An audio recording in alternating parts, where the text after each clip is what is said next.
அனைவருக்கும் விஜய் வெங்கட்டின் அன்பான வணக்கங்கள். மரப்பாச்சி சொன்ன ரகசியம் இந்த கதையில் 3வது பகுதியை இன்னைக்கு நம்ம பார்க்க போகிறோம். 2வது பகுதியில் இன்னும் மாடி எழுதிக்கிட்டு இருக்கீங்க அப்படின்னு சத்தம் போட்டபடி அம்மா கதவை திறக்கிற சத்தம் கேட்டுச்சு.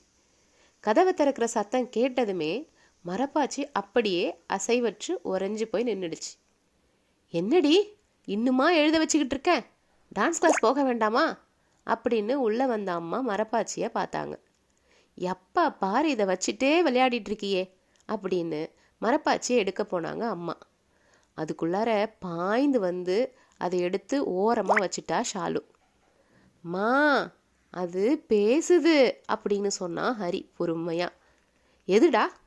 அக்கா வச்சிருக்கிற பொம்மை அது பேசுது. இல்லைம்மா அவன் பொய் சொல்கிறான் அப்படின்னு அவசரமாக மறுத்தா ஷாலு. நெசமாம்மா அந்த பொம்மை பேசுச்சுமா அப்படின்னு சொன்னா ஹரி. அது எப்படிடா பேசும்? அது வெறும் மரக்கட்டை தான், பேட்டரி கூட போட முடியாது, பிறகு எப்படி பேசும்?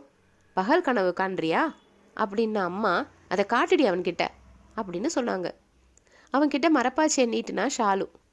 அதை கையில் வாங்கி பார்த்த ஹரி முன்னும் பின்னுமா திருப்பி பார்த்தான். குழப்பத்தோட பேசுச்சுமா, வேணும்னா அக்கா கிட்ட கேளுங்களேன் அப்படின்னு சொன்னா ஹரி. மரப்பாச்சி எங்காச்சும் பேசுமா, கொடுடா அப்படின்னு அவன்கிட்ட இருந்து பிடுங்கிக்கிட்டா ஷாலு. சரி சரி, சுண்டல் கிளறி வச்சிருக்கேன், 2 எடுத்து வாயில் போட்டுட்டு ட்ரெஸ்ஸை மாற்றிட்டு நீ டான்ஸ் கிளாஸ் கிளம்பு அப்படின்னு ஷாலு அனுப்பிட்டு ஹரிக்கு அருகில் உட்கார்ந்து அவனோட நோட்டை திருப்பினாங்க அம்மா.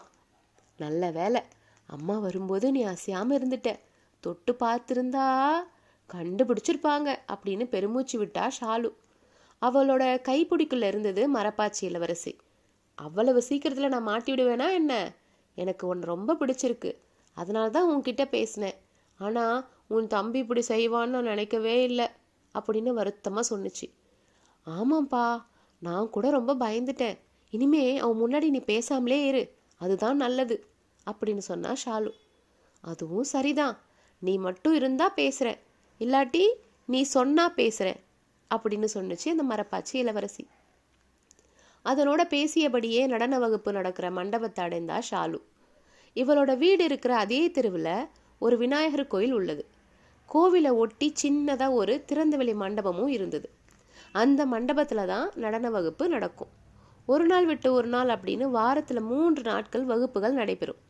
தனித்தனி குழுக்களாக பல சிறுமியர் அங்கே நடனம் கற்க வருவாங்க. சில சமயம் நடன ஆசிரியர் வர தாமதம் ஆகும்போது ஏற்கனவே நடனம் கற்று அரங்கேற்றம் செய்த அக்காக்கள்ல யாராவது ஒருவங்க இவங்களுக்கு வகுப்பெடுப்பாங்க.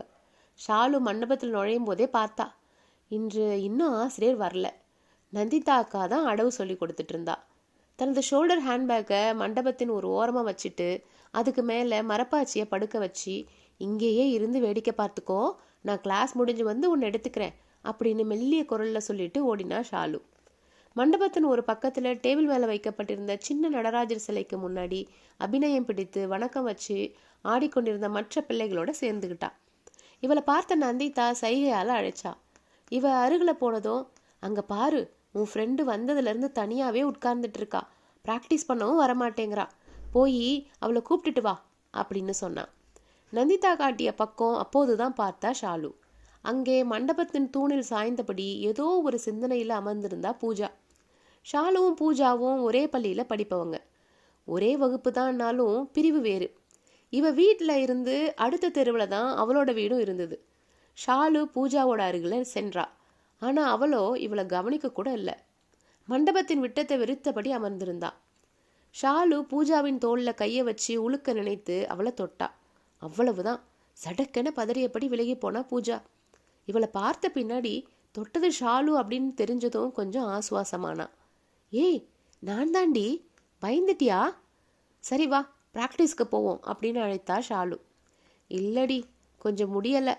ஏண்டி, என்ன ஆச்சு? கொஞ்சம் தலை வலிக்குதுடி, நீ போய் ப்ராக்டிஸ் பண்ணு, நான் லேட்டாக வந்து ஜாயின் பண்ணிக்கிறேன் அப்படின்னு சொன்னா பூஜா. ஸ்கூல்லையும் பார்த்தேன், 2-3 நாளாக ஒரு மாதிரியாகவே இருக்கியேடி, என்ன ஆச்சுடி உனக்கு? தலைவலின்னு சொல்கிறேன்ல, நீ போடி போ, நான் வாரேன் அப்படின்னு கோபமாக சொன்னா பூஜா. இவ எதுவுமே பேசாமல் நந்திதா கிட்ட வந்து அவளுக்கு தலைவலியாக இருக்காம்க்கா, அப்புறமா வரேன்னு சொல்லிட்டா அப்படின்னு சொல்லிட்டு ஆடிக்கொண்டிருந்த பிள்ளைகளோட வரிசையில் போய் அவள் சேர்ந்துக்கிட்டா.